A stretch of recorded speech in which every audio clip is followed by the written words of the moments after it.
Cameras on. Part two. Part two. ASMR. Okay, so I'm not really sure where we left off, but you wanted to talk more on I think it was my peak. your peak. Have you peaked yet? And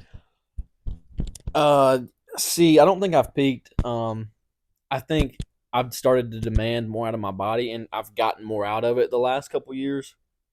And two, knowledge.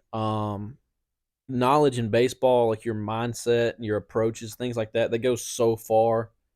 Um, and I think somebody's peak level, and bro, I'm 24. Like I look at these guys in the pros. Yeah, they're 32, 30, but man, I just want to make it. To be honest, I don't have to be Mike Trout. right. Like, you know what I'm saying? Like, and I truly believe like my body has so much more to get out of it if I could just get put in the right program, have somebody trust in me and push me to, keep going, bro. Like I can, bro, I got a motor. I got a motor Yeah. in me, man. I That's can. bro, that's something you've always had. Like you actually I know you haven't watched Naruto, Yeah. but you actually remind me of Naruto. Like when I think of a character in the show, Yeah. it's you because you're not super normal, you're not scared to go the next step like Yeah. above what people are doing, and Yeah. you're fidgety and you have this amount of energy that even when you think you're done, you find like another gear and Right. you keep going even Yeah. harder and harder. And Yeah. that's literally Naruto's superpower is once he's used all of his chakra, all of his energy, he's got more and it's Yeah. another level and it keeps going deeper and deeper. So Yeah. he's almost got an unlimited amount and it's Yeah. crazy. And I feel that way most of the time. I mean, there's obviously times where you're just shot, but dude, Yeah. and we've talked I about mean, this. Naruto loses fights sometimes too, but We've talked about this when we leave the gym. Sometimes, bro, we'll have a good lift. Like, you'll get a good lift, but there's always just that little bit more, man. You could have done more. Um, and I feel the same way when it comes to baseball and preparing for baseball, man. I think there's times where I slack on preparing, but I think it's because it's on me, man. We live in Dyer. There's nowhere for me to practice. right. If I want to practice, I try to go to high school. I have to make calls to find a way in to get practice in. Um, bro, my dad's the only person that really goes with me. Mm-hmm. Um, I mean, nobody else around here plays yeah, baseball anymore. I mean, dude, But William's complete opposite right? side He of pitches. baseball. Yeah. He's a pitcher. Yep. And I'll catch for him, but like, bro, to be honest, I mean, he's worried about himself. I'm worried about myself. Like, I Yep. just want to help him out and catch. He'll do some drills with me, but like, if bro, my dad's my hitting coach, straight up. Like, and he has been since I was in high school. I remember there was a joke about me in high school where he's like, he hits in the cage every day, night. He and hits at his house every night. um, and so I mean, I have not reached my peak. I honestly don't know if I ever will reach my peak. I What do you pray. think the peak male age is physically, like body wise? I think it depends. It depends Depends on the drastically. person for sure, but Um, Number one I mean, some people specifically, peak in high school. Physically, literally peak in high school, and that's crazy to me. I think number one of the most obvious variations for me is someone's consistency in diet as they're young and how early they'll peak. For me, dude, my diet was terrible through high school. I didn't hit a growth spurt until my second year of college Mm-hmm. when I cleaned my diet up. Yep. Um, and I will directly correlate my growth spurt to my diet. Um, Obviously it probably didn't have everything to do with it. It's just I was time Oh, for that's me a to hit lot my of growth it. I spurt. think. Yep. But I gained weight, I grew muscle, I matured, I learned. Um, um, I'd say 30 probably be the average peak if someone like demands the most out of their body. They're consistent. They Yeah. have discipline. They're not Another one we don't really know yet. We haven't got to 30 right. yet. Right. Right now, I feel like my age, 24. Yeah. This is my peak so far. This So is far? so far, but Yeah. I'm not even close to being done. But Yeah. I'm up there. I'm on the up climb. So if you looked at it like if you look at my body as a stock, I'm on the The climb. stock coming up. Yeah, my stock's coming up, and I'd I ain't say started to go down yet. I'm close to my peak where I've been at my whole life right now. Yeah, you're probably Skill related, baseball related, I'm better than I've ever been. right. but my body itself, strength wise, endurance, all that Mm-hmm. nonsense. Strength wise, I'm probably close to my peak. I will say, used to, bro, I could go out and no stretch, just warm up, and I'm after it. Yeah. I hit 23. Yeah. Dude, I had to start stretching. I started You got getting, to prepare a little better, you yeah, know. you It's do. not like, You and do. I think it's just you're more susceptible to injury now, especially Mm-hmm. because you're older, you've had more injuries, you've had bumps and bruises and stuff Yeah. that you got to take care of before you start going Yeah. balls to the wall because you'll get hurt. I think too. I think you can relate to this as someone who was athletic in high school, or was doing sports, all the Yeah, sports. not exactly Not athletic, but I you. was playing, you You know. weren't the most athletic, but you were still better than 98% of everybody in our class or in our school. Yeah, Um, so you were athletic. I ain't gonna yeah. cap. You're I was an athletic. athlete. I Yeah. was an athlete. I was a kind of a non-conventional athlete. I Right. wasn't the fast jumping, running, type of Well, athlete. I remember. I I was think the figuring out the game and it how was to be Coach good at it. Todd. He was like, "Bro, Josh, you're not fast." And then we ran. You were like the third fastest guy on the Yeah, team. I remember that. So like you're, bro. You keep saying sleeper. You were a little I sleeper. was a sleeper, Definitely a bro. sleeper, Sleeper bro. build, man. I was a sleeper. Yeah. I mean, Where I were you don't. going with I that? don't know where I was going, but I I can had. relate to that because I'm an athlete in high school. What was you relating to? I don't know. You were I supposed said to. you can relate to this. Yeah, and then you just Oh, said you were once you athletic. stop doing Oh yeah, something, yeah. once you stop doing something, and you try to pick it back up. So like somebody who's been in shape their whole life, they're getting into their 40s, but they haven't done anything since they were 30. Yeah.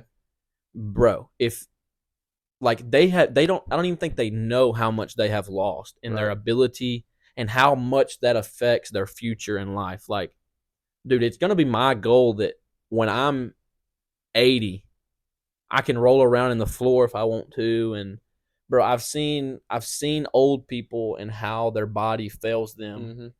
Mm-hmm. Um, and then I look back from my knowledge of what they've done their whole life. It's their fault, in my opinion. Yep. Obviously there's stuff that you can't help, Yeah. disc and stuff in your back and your legs, like your knees go out. Back to diet. That affects your body and how it Mm-hmm. ages and stuff like that. I think And keeping it active, you got to maintain yeah. your body. Like, So like what I was gonna say, how you relate, like you went through college, you kind of quit working out and oh, I lifting. did quit. Like, I might have had a couple months where I was Yeah. in there, but not being serious. And then Yeah. when you got back into it, bro, you had to start from ground Yeah. zero. Like, Oh man. so imagine somebody who's older, dude. I mean, Like, and I'm thinking about, remember when I came to Cumberland and tried to hit off the pitching machine? yep, I remember I that. hadn't played baseball in 3 years, and I was watching y'all do it, and I was like, I can do that. Yeah. And I couldn't hit the ball. I It couldn't doesn't touch it it. doesn't Like look that hard. I nicked the ball like 3 times out of 25 pitches, Yeah. and I was exhausted from just trying to swing. The bat felt heavy. Like Mhm. my swing pattern was terrible. You lose it, It don't look that hard though, does it? It looks And that so easy. I felt like that. So that's how I felt in 2015. I was 15 or 16. I was probably 15 or 16, yeah. And bro, I was like, I can do this. And then, like in that moment, if I would have went out there, I probably would have looked stupid. But then, like I said, you just build and you grow. Yeah. But you mentioned Mallard Bend earlier. You got something like that? Yeah, I was just gonna ask what kind of made you want to start your own clothing brand, outdoors Yeah. brand. I know you love to hunt and be outdoors, but to pull the camera out and to try to Yeah. put it out there for other people is a whole Mhm. nother world. And what made you want to share your hunting outdoors and start a brand? Um, I'll say I was influenced the most by probably Seek One on YouTube. Um, they kind of one because the one video I saw it was Nashville, and at the time I was in Nashville area. But dude, I've always felt like I've done and I am doing stuff that nobody else does. Yeah, And that if people could see and do what I was doing every day, that they would love it and they would like follow they love along. uniqueness and Right. genuinity. And I think that sparked me to want to record hunting. And then I got to where I was broke. Right. And I was like, I'm gonna monetize something because like I said earlier, I've worked my whole life and it didn't work. It was consistent money, but bro, You never got over the edge. You no, never like no. and I've stacked up some to and live on for a while. people work their whole That's life, I mean and that's the whole goal is to keep you coming back to work. Like you yep, need more money. yep, and people work their whole lives. They never get over the hump, or they just right there on the hump to where they're Yep. satisfied. Yep. I wasn't satisfied with that. And I was like, I can monetize this. And so my, I don't know, second year Cumberland, I bought a shirt press and a printer. It was $600. I borrowed the money from my buddy Caleb, and I didn't pay him back for a year, bro. But I just started doing a bunch of calculations and crap on shirts, and I can buy shirts for this price and print them for this Mm-hmm. price, and um, I just got into different sources of income. And so I started printing my own shirts. And then I got into where like, okay, I'm making some money now. I've made a little bit of money. How can I brand this for myself? Um, and at the time, Mallard Bend, the reason I went into that, I think it was because it was just kind of hunting season when I went into making a brand. Mm-hmm. I wish it was more of a lifestyle name, not directly correlated to hunting. Um, because I want the brand to be just lifestyle outside, Yeah. super Nature, not really have like a box of like, oh, this is duck hunting right, brand or oh, right, this is a hunting brand. right. It's a nature outdoors brand, Yeah, like you said, lifestyle brand. lifestyle. Like I'm outdoorsy. I like to be athletic. I like to just be adventurous. Mm-hmm. Um, I'm set in my ways a little bit, yeah, and that's kind of what I want people to see in my clothes. Like I've got some shirts coming in that are a little directly towards hunting, but you can just wear them in casual life. That's what I want. I want something that is lifestyle. You can't just put it in a box. You can only wear it hunting. Um, but Mallard Band's gonna make it, bro. I'm telling you. I got a good feeling about the brand, the logo, the following it got in 1 year with honestly mediocre Promotion and stuff. promotion. Yeah. Right. So I'm happy about it. If you don't follow Mallard Bend on TikTok, go follow it, and on Instagram, Mallard Bend. Go follow Mallard Bend. and buy a shirt and a hoodie and joggers and everything I have in my TikTok shop. Good Okay. prices, to be honest. Good prices, and I don't make that much money on them. And what's surprising to me, switching subjects here to the Yep. gym, is that you could be a professional athlete and one of the only professional athletes around here and somehow still maintain such a mid physique and Bro, how it doesn't affect your athleticism and your play style. bro, you So not. I'm just curious on how you've went to the gym for about 6 years now and you've managed to keep the same mid physique. That's so far off topic. Because my physique is mid and it's still better than yours. So I just started, man. I just started. nah, but Give me 2 weeks. nah, you're right. My physique fluctuates a bunch. My weight fluctuates a bunch, but it's because I'll get to work out for four months or so, 5 months or so, and then I'm playing for 6 months straight. Right. You play how many times a week do you play? This in going to Boise, I'll play 5 days, 6 days a week. Travel on the seventh, play 6 more days straight. Games 6 days a week is crazy, you Yep. know? Like do people lift during on game day? Or I'm sure they don't but they don't go make themselves exhausted because they still gotta swing a Right. bat. That's the thing. It's a maintenance thing. You're doing your best to maintain what you've built in 4 months of lifting.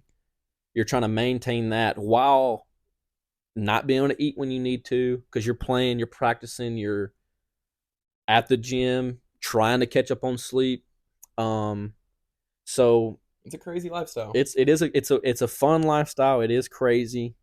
Um, it's a grind, bro. It is, and some I don't, and like you haven't done it, so it's hard to understand. But you can see the difference in my body when I come back from baseball. Mm-hmm. Bro, I'm little, I'm weak. It does affect my playing ability. Right now, I feel like if I went out and played baseball, I would just be in so much control of my body. Yeah. The game slows down when you can control your body. And then you get out there towards the end of the year when it matters the most, bro. It's tough. Like I don't feel like I can run like I Mm-hmm. need to. I can't feel like I'm just up and scooting. Like I'll beat you in a foot race right now, though. Like it's not even any problem right now. You talking to me? to Anybody, beat me in a foot race. anyone. You probably can't get me in a foot race right now, man. And I think you've always been able to, but I kind of want to toot my own horn right here, go ahead, toot it. bro. I have never come out and talked about this that much. You know it at JUCO that year. It was my 4th year. Obviously, I should have been on top of the world because I was 4 year at a 2 year school, but um, I hadn't played much that year. I played. I wasn't a consistent starter at first. I became a consistent starter right about the midway point of the season. I hurt my leg. I was out for 2 weeks, and I came back, and I just caught fire, bro. Um, Dude, at JUCO, one of the best JUCOs in the country that year at Dyersburg State, we were 40-5. I batted 450 with 11 home runs and had one or two offers, zero D1 offers. I batted Wow. 450 with no D1 offers. There's no one else in the country that had a batting average as high as I did with over 100 at bats. Um, 11 home runs. Um, it was 5 in the last 10 games. Dude, I carried our team through the conference tournament that year. I went 13 for Yeah, I 17. remember this is when I was like, oh my goodness, he is going crazy. I went 13 for 17 in a 4 or 5 game stretch. In the conference tournament, we went undefeated into the conference championship game, and then we lost twice. And I was 3 for 4 and 4 for 4 in both those championship games, and still had no one reach out to me. Against Walter State University, went on to the World Series that year and came in second, I think, in the World Series of JUCO. And bro, that shocks me. That's something that That's I'm super insane. proud of for what I did. And I think that lit a fire under me too. You Yeah. asked earlier about what made me think I could go pro. It was that moment when I realized all these big name guys, all these D1 dropouts, I'm better than they are. Like, the name doesn't matter. Like, Yeah. bro, the D1 schools, it will help you get further because the scouts and stuff I've Yeah, it's learned, exposure. they do they do go to those schools because they're D1. But bro, I'm so glad I didn't take the D1 route where it's D1 or bust. If I don't go D1, I'm not playing, bro. Yeah. I think that changed my mindset and everything. And this is kind of where I kind of like want my ego to show is like I've done stuff that nobody else has done. I'm better than a lot of people, and sometimes I just want to say it out loud. I never say it out loud, I bro. mean, I think it's fine, man. I You know mean, what I'm you know me, saying? Like, I go on multiple ego trips, yeah, probably a week. I probably go on 3 ego trips a week to where I yeah. think I'm the GOAT. And I think it's good for you to feel good about Oh yourself yeah, I and think what so you've too. accomplished in your life. And I think so too. I think it's um, good to be honest. Like if you honestly feel that way, it's good to let yourself know and yeah, let yourself feel that way yeah, because you can't if you go through life working really hard but still feeling like you're not better than anybody. right, Why are you working? right, Why are you especially you're in a competitive sport. yeah, You're not, you know, out here working regular jobs just yeah, making a living. It's a competitive field. yeah. So if you're not being Eagles don't competitive, fly with pigeons, man. exactly. So why would you be comparing yourself to pigeons? Us around here trying to work Well, see, regular bro, like, jobs. but that's what I'm saying. It's not that like I want to call people pigeons. Oh yeah, It's just that I don't want to I don't want to fit in. yeah. Um, I don't agree with fitting in. Um, I think everybody should strive for so much more than a normalcy in their life. Um, and I've said it before, like I'm fat phobic. Like, bro, I just think that's such a direct display of how little you care about anything in life. Yeah, I agree. And it's not that I don't like that person or I want to call them fat. It's like I just kind of want to light a fire in everyone that you could be so much better than what you are. I think I'm a great person and I do great things. I could be better than I am. Right. Um, I think that everyone deserves their best in life, and that's going to suck. It's not going to be fun. Um, but you also shouldn't fit in. And so if you're fitting in and you don't have a desire to not fit anymore, there's something wrong with your mindset. And you should change Mm-hmm. it. Yep. You're Um, letting other people control, your yeah, actions, like letting crowds control your actions, which is, I don't think that's healthy. yeah, In my opinion, I think everybody should think for themselves. yeah. I'm man. I could go on this topic right here for a minute. Um, Bro, people working every day. is a direct. They're enslaved to the system of you have to work to provide for your family. And I know how hard that is. I've done it. Um, I think people should take more value in time to them, not to themselves, to whatever that they are taking care of. Hmm. They should take more time and make that be more important for the people around them because, like my grandmother passed away not too long ago. Um, and dude, she worked her whole life. My papa worked his whole life till he was handicapped, and I've just seen what a positive attitude in someone can do through them. Um, what hard work could do. Um, what having a good, loving family can do to someone's mindset and the people around you. Um, man, dude, I could go on like motivational kind of rants for a minute. I mean, it's just that I want so much better for everyone else, and I come off so mean sometimes on people's diet. And like we ate Toot and Tailed earlier, and my aunt was putting a creamer in her coffee, and I just read the ingredients to her, like just it's not that big a deal. But I was reading it and I said, there's not even but one real ingredient in, like one natural ingredient in this coffee thing right here. Like, why are you drinking it? Like, I don't know, man. I just want I want so much better for people than they want for themselves, and I hate that about Yeah. everything. Yep. But yeah, that's it. My bad on that. My yap. That's it. All right. I'm ready to be done. Are you ready to be I'm done? good with that. Yeah. Okay. So thank you for listening to the second episode of this podcast that I haven't really named yet. I Thanks. am Josh London. I'm Tiny, original Tiny. Thanks for listening to my yap. Apply it to your life. This was Josh interviews Tyner. Thanks for watching, and like and subscribe. Peace. Smell you.